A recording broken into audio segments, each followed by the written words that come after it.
안녕하십니까? GBS 청취자 여러분, 그리고 매일 복음 형제 자매님, 아기다리 고기다리던 북턱이 돌아왔습니다. 홀로 걸으라 파트 2, 2부입니다. 먼저 기도로 시작하겠습니다. 성령 하나님 도와주세요. 이 책을 나눌 때에 성령 감동 감화가 있어서 정말 우리가 제자로 산다는 것이 무엇인지 깨닫고 헛된 복음이 아니라 정말 구원하는 복음 이룰 수 있도록 도와주시옵소서. 감사하며 예수님의 이름으로 기도합니다. 아멘. 전번 주에 제가 카리스 아카데미에서 나온 제자도 시리즈 두 번째 홀로 걸으라, 이 책은 첫 번째 나온 책 말씀의 거울이다라는 책 두 번째로 나왔다고 말씀드렸고요.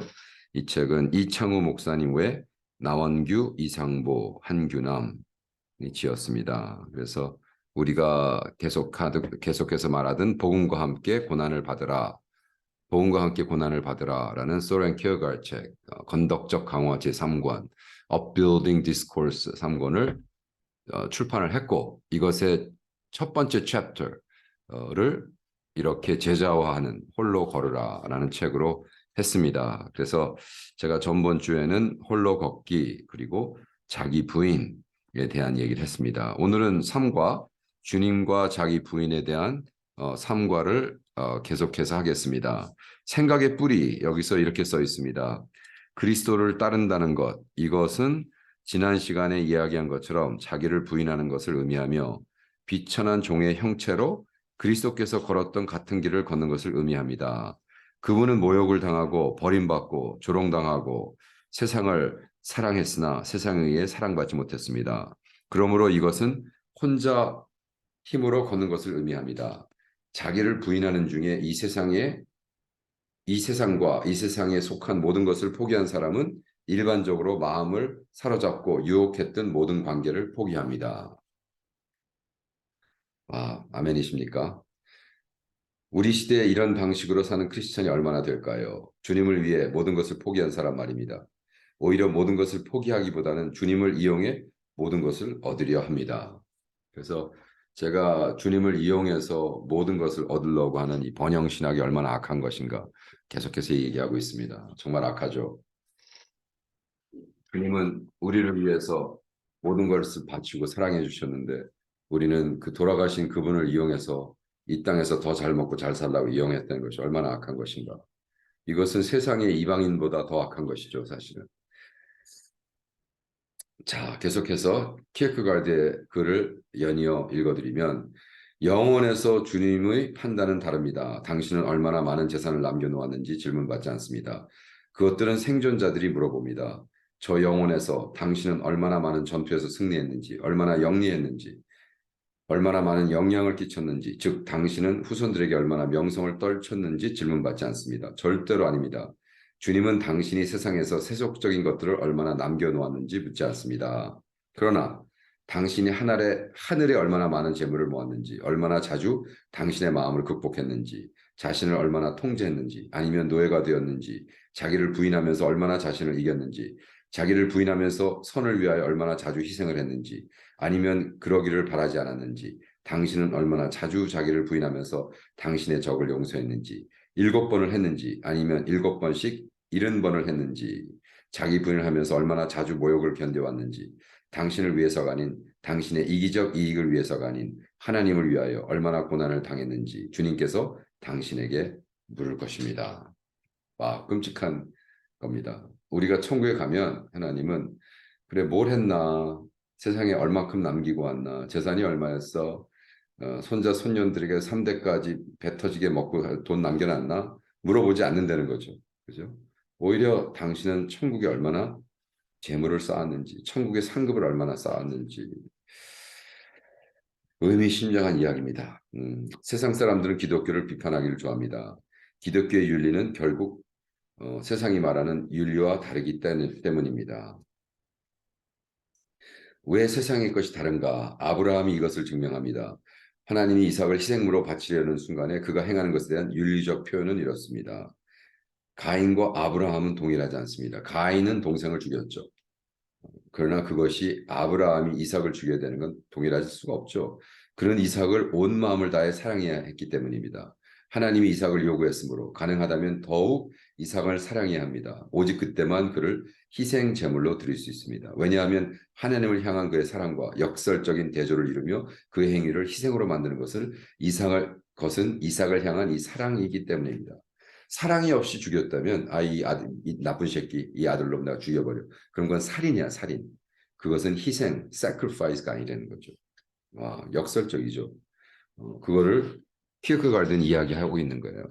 하나님이 아브라함에게 네 아들 이삭을 달라 했을 때 이것이 얼마나 큰 요구였으며 이것을 믿음으로 이룰 수 있는 것은 이런 역설적인 것에 베이스했다. 그래서 정말 아브라함이 이삭을 미워서 죽였다면 그건 살인인데 너무나 목숨과 바꿀 수 있는 그렇게 사랑하는 아들을 달라고 했기 때문에 하나님이 예수를 바친 것 같은 희생, sacrifice가 된다는 거죠.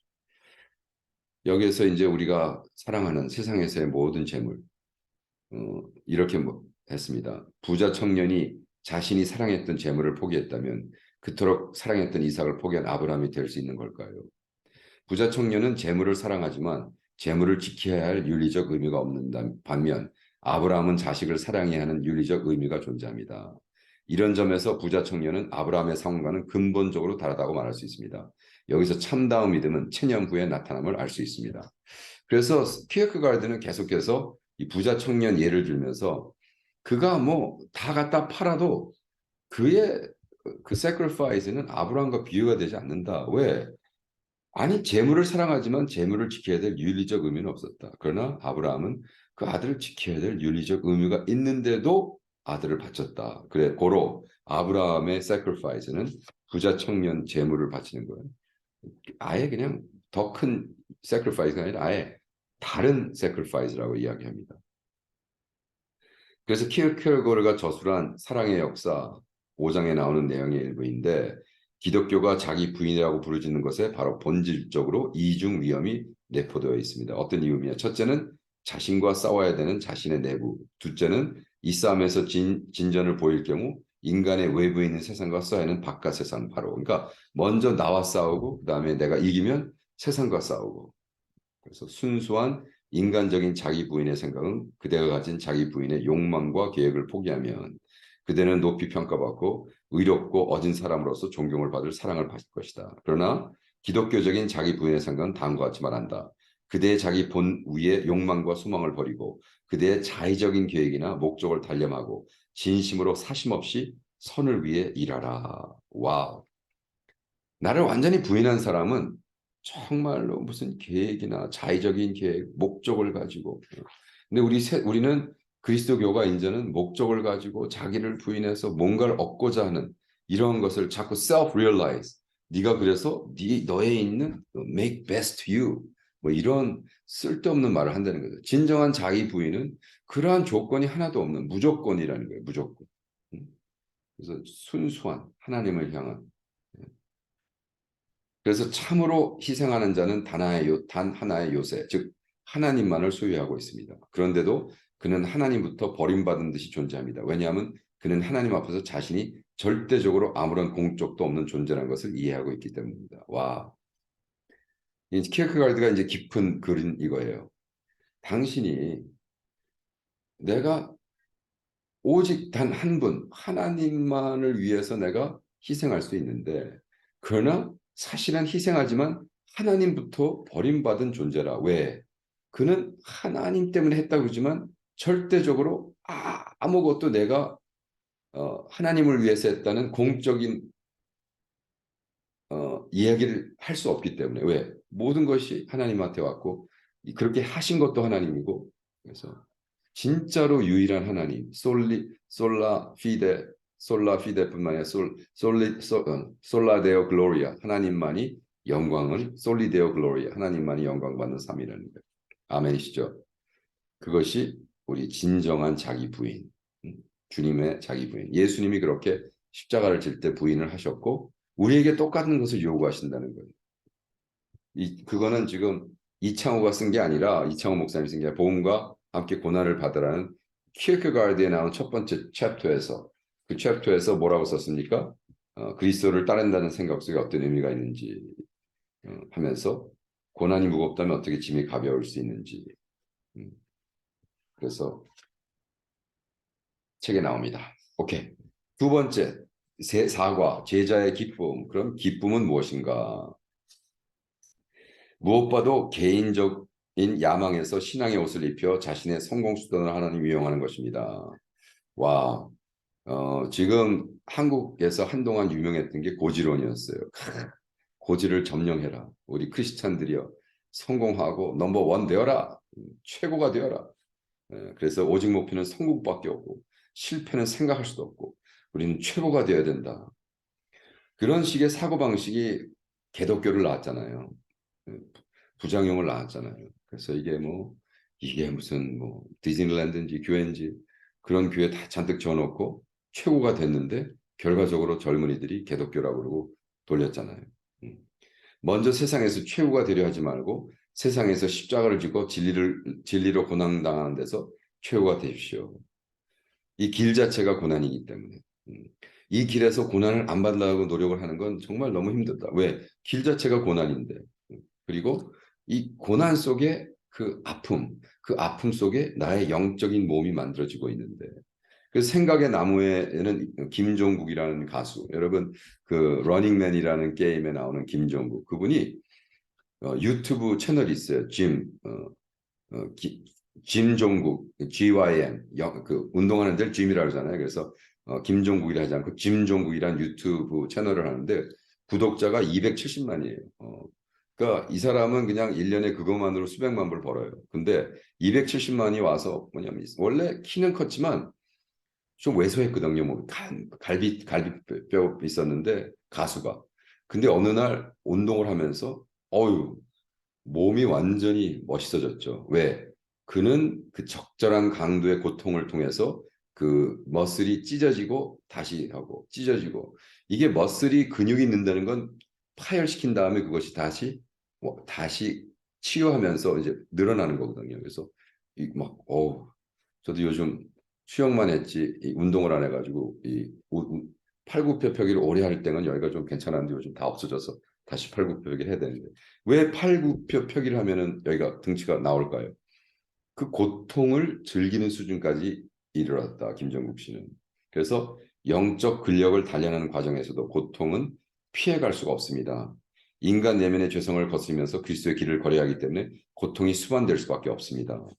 이렇게 하면 김종국 씨처럼 우리도 우리에게 닥친 고난을 겪어가는 과정을 즐길 수 있는 단계에 다다를 수 있을 것입니다. 제가 질문해 볼까요? 여러분 영적 몸을 탁 우통을 벗었을 때 당신의 영적 몸은 어떤가요? 고통을 피해가는 것이 인생의 목표였다면 운동을 안 하고 편안하게 가는 것이 그러니까 운동을 통해서 근육이 찢어지고 그걸 통해서 몸매가 이루어지는데 그것이 인생 목표에 평생 나는 운동 안 하고 사는 것이 목표인데 어떻게 영적 근육이 자라겠냐 이거죠. 네, 너무 재밌죠. 어, 그리고 여기 또 재미난 걸 하나 썼습니다. 그냥 읽어드릴게요. 더 글로리라는 드라마가 있습니다. 인기입니다. 그 드라마에 최혜정이라는 인물이 등장하는 인상적인 장면이 나옵니다. 최혜정은 어느 날 친구들을 만나기 위해 부모님이 운영하는 세탁소에서 손님이 맡긴 옷 중에 그럴싸한 옷을 입고 나갑니다. 그리고 친구들에게는 남자친구가 사줬다고 거짓말도 합니다. 그러나 그 옷은 자신을 시험해보기 위해서 친구들이 맡겨놓은 명품 옷이라는 것이 밝혀지면서 심한 모욕감을 겪습니다. 최혜정은 자신이 입은 옷의 주인 친구에게 잘 세탁해서 돌려주겠다고 하지만 그 친구는 모욕적인 말을 하고 비아냥거리며 그냥 입어라고 말합니다. 응? 근데 저도 이 드라마를 봤는데 그 드라마에서 가슴이 다 늘어났잖아. 그러고 막 쌍소리 하거든요. 근데 이창호 목사님이 역시 젠틀맨답게 그냥 입어라고 말했다. 비아냥거리면서. 고등학교 때부터 친구였던 이들에게 모욕적인 일을 당하고 혼자 되었을 때 최혜정은 가식적인 표정으로 사진을 찍으며 SNS에 업로드합니다. 친구들 선물, 얘들아 고마워라는 멘트와 함께 말입니다. 우리가 경험하는 SNS 공간 이런 가식과 허영과 거짓으로 이루어졌는지 모릅니다. 다음은 그래서 지금 이 SNS 때문에 얼마나 많은 사람들이 허식과 기만적 자랑과 허영 사회를 이루고 있는가? 허영 사회. 허영, bragging하고 거짓된 것, 자기 게 아닌데 자기인 것처럼. 그래서 FOMO라는 게 있죠. FOMO, fear of missing out. 오, 쟤네들은 저렇게 쟤도 저렇게 맛있는 거, 쟤도 이렇게 맛집에 가고 하는데 나는 뭐지? 허영, 완전히 거짓말이죠. 거짓된 셀프. 그죠? 나는 페이스북에 친구가 5천 명이야. 근데 진짜 만나서 자기가 아팠을 때 가서 눈물 흘릴 수 있는, 기대서 울 수 있는 친구는 한 명도 없는데. 이게 이제 허영이죠. 그래서 허영은 헛된 영광입니다. 첫째는 다른 사람의 칭찬과 인정을 받으려고 한다는 것입니다. 둘째는 곧 시들어 사라질 빛임에도 불구하고 사람들은 그 드러나는 영광을 추구한다는 것입니다. 그러나 허영과 반대로 예수 그리스도를 따라 제자가 되는 길은 그 반대입니다. 첫째로 그리스도를 따르는 길은 다른 사람의 칭찬과 인정을 받는 길이 아닌 고난의 길입니다. 너 그거 왜 하냐? 그거 한다고 돈 되냐? 그거 한다고 행복해지냐? 그거 한다고 너 무슨 뭐 생기냐? 이런 말도 안 되는 받으면서도 하나님이 주신 길이기 때문에, 주님이 시킨 길이기 때문에 묵묵히 해가는. 와. 둘째로 그리스도를 따르는 길은 헛된 영광, 순간의 빛을 내다가 사라지는 영광이 아닌 하나님으로부터 선하다고 인정받고 칭찬받는 영원한 영광을 추구하는 것입니다. 그래서 헛된 영광은 지금 방금 반짝해서 지금 FOMO라는 걸 지나쳐서 이제는 FOBO라는 게 생겼어요. FOBO는 뭐냐? Fear of Better Option. 그건 뭐냐면 와 이거 내가 이렇게 선택했다가 더 좋은 선택이 나오면 어떡하지? 그래서 요즘 젊은이들은 옛날 사람들은 네 친구들이 가니까 가자 그러면 그냥 fear of missing out. 그래도 쟤네들 하는데 나는 못하면 안 되니까 했는데 요즘은 금요일 날 모임도 목요일까지 결정을 못해. 왜? 혹시 목요일 밤에 더 좋은 alternative option, 더 다른 건수가 생길까 봐 놀라는 거죠. 이렇게 헛된 것에 근데 그것을 불을 지르는 것이 오히려 교계가 크리스천들이 하고 있다. 이게 얼마나 암담합니까? 음. 믿음의 큰 나무 르네 지라르라는 자신의 저서 낭만과 거짓과 소설적 진실이라는 책에 다음과 같이 얘기합니다. 왜 현대 세계에서 사람들은 행복하지 않은가? 이에 대한 스탈당의 대답은 정치 당파나 여러 가지 사회 과학의 언어로 표현할 수 없다. 이 대답은 부르주아적 상식이나 이상주의 모두에 무의미하다. 우리가 하지 않는 이유는 허영심 때문이다. 라고 말한다. 왜? 비교하기 때문에. 자꾸 비교하고 어떤 사람은 쇼업하고 지금 캄보디아가 이 지질이 못 사는 나라가 화장품을 쓰면 막 최고를 써야 되고 이 지질이 못 사는 나라에서 결혼식을 하면 막 꽃값으로 1,000불을 쓰고 자기는 지금 한 달 월급 160불인데 그래가지고 결혼하고 완전히 그냥 쪽박 차는 이러한 상황. 우리가 지금 그래서 크리스천 문화적 그 결혼식을 하는 걸 지금 추천하고 있는데 어떤 커플들은 진짜로 결혼식 다 하고 집에 왔더니 침대도 없더래요. 예. 허영심이에요, 허영심. 나타내고자 하는. 와,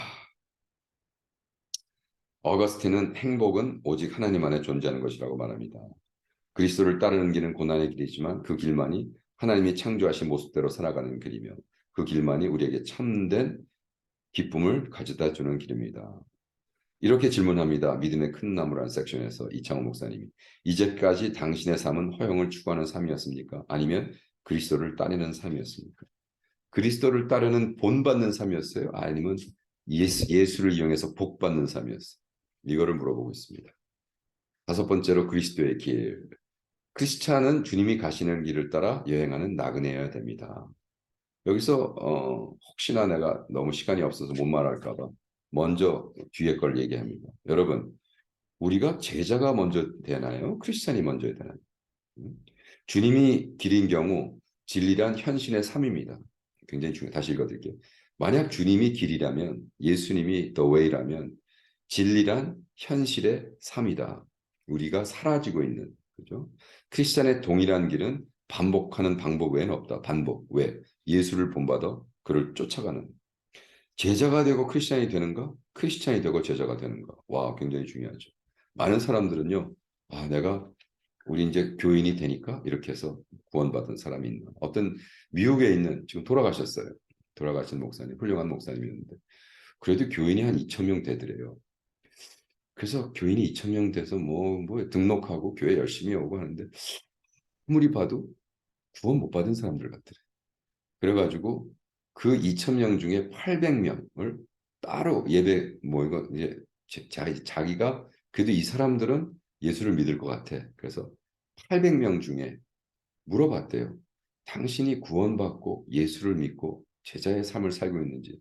그랬더니 800명 중에 딱 12%만이 예수를 만난 삶을 살고 있더라는 거예요. 와, 800명의 10%면 80명인데 12%면 100명인데. 그죠, 여러분?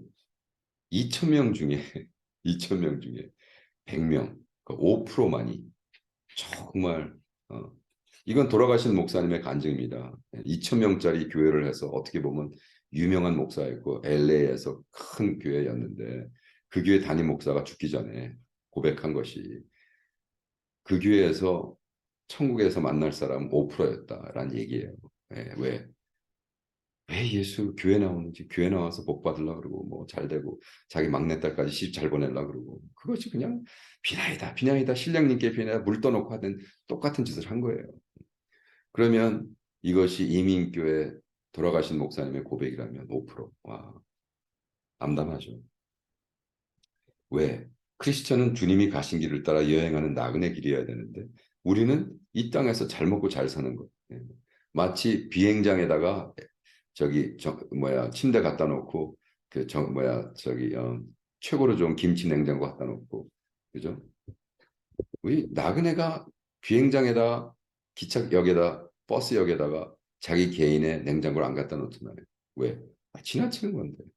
근데 우리는 마치 여기서 끝까지 끝내려고 하는 이렇게 나그네 생활을 강조해야 되는데 오히려 거꾸로 큰 성공, 사업이 번창하고 성공하고 이런 것을 강조하는 목사들도 너무 많습니다.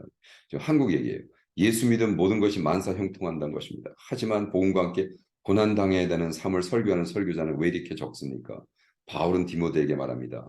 우리 주 예수님을 증거하는 것을 부끄러워하지 마십시오. 또한 주님을 위해 감옥에 갇힌 나에 대해서도 부끄러워하지 말길 바랍니다. 오히려 복음을 위해 함께 고난을 받으십시오. 복음을 위해 함께 고난을 받으십시오가 복음과 함께 고난을 받으라는 이 책의 딱 첫 번째 나오는 말씀인 거예요. 네.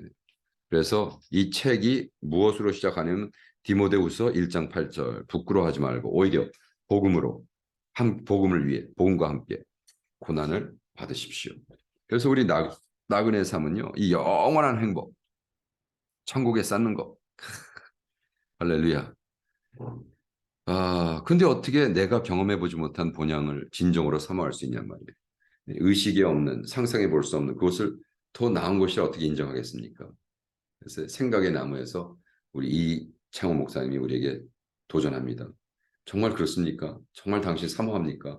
본향인 헬라어로 파트리다, 아버지의 집인데 정말 아버지의 집 하늘나라를 우리가 이렇게 간절히 간구하면서 이렇게 간절히 간구한 분 제가 아는 분 천국 가신 김광신 목사님. 와, 끝내주시죠. 김광신 목사님 철저하게 천국에 상급 쌓는 것에 올인하셨죠. 그리고 멋지게 사셨죠. 제가 그분 흉내 내는 거예요. 저도. 방질 목사님, 저도 그분 흉내 내는 거예요. 내가 써서 없어질 정 녹슬지 않겠다. 그분 뭐 114권의 책을 쓰면서 매일매일 막 철저하게 돌아가시기 이틀 전까지 말씀 증거하시고 마지막까지 할렐루야.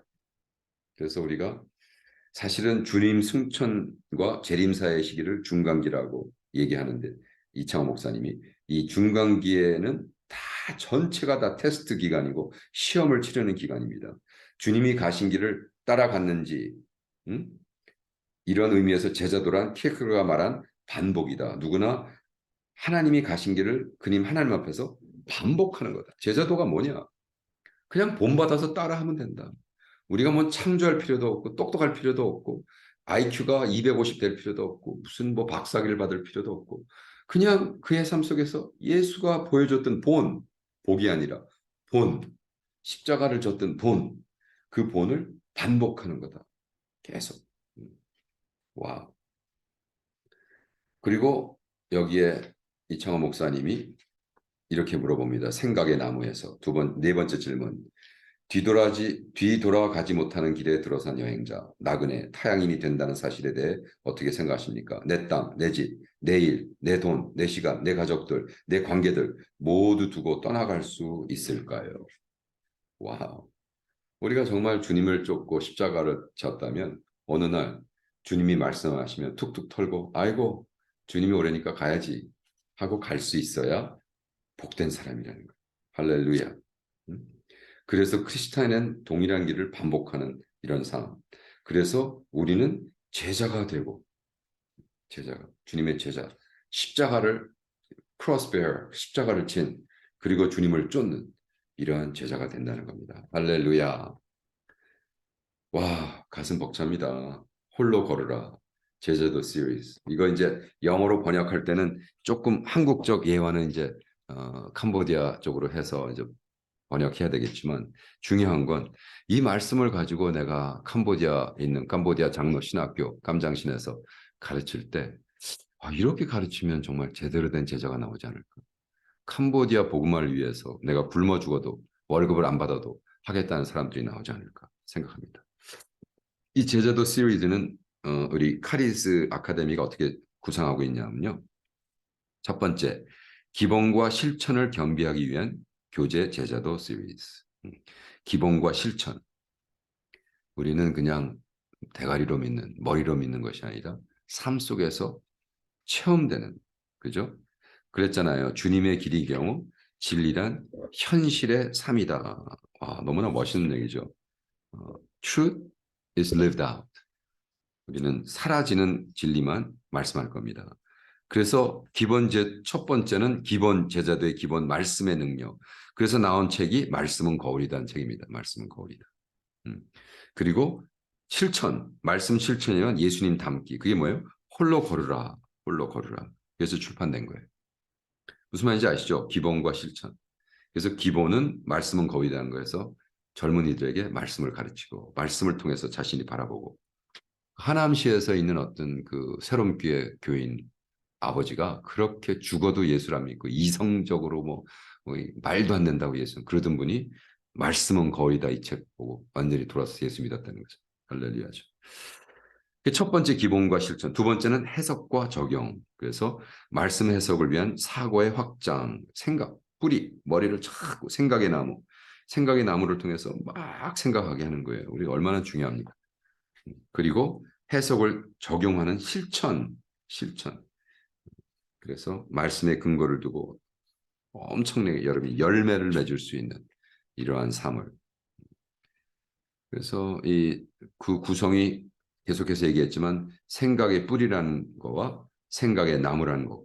생각의 뿌리는 본문을 읽고 기본 개념을 공부할 수 있는. 그러니까 요즘 젊은이들이 아예 그냥 SNS에 넘어서 책을 한 권을 읽고 이해도가 완전히 빵점이래요. 이건 지금 크리스찬만이 아니에요.